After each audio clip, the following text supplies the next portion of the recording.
Next నేను మా వాళ్ళంతా కలిపి మాట్లాడేసి వాళ్ళందరూ ఏం చెప్తారు దాని మేరకు నేను డెఫినెట్ గా ఫ్రంట్కి పోతాను.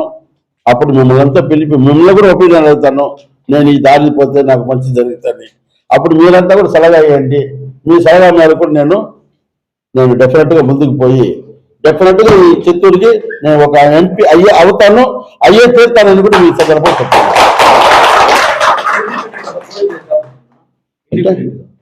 ఇండిపెండెంట్ గా అదే నేను ఒపీనియన్ చెప్తానని చెప్పినానే. నా ప్రజల దగ్గర నేను మాట్లాడాలా. నాకు పార్టీ అది ఇస్తాను, నాకు కన్సిడర్ చేస్తూ నమ్ముతున్నాను.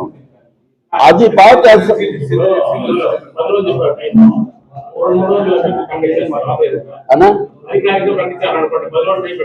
అవును అలా అక్కడ ఆల్రెడీ ప్రకటించినాడు కదా. ఇచ్చేస్తాను, నా దారి నేను చేస్తానని చెప్తున్నాను.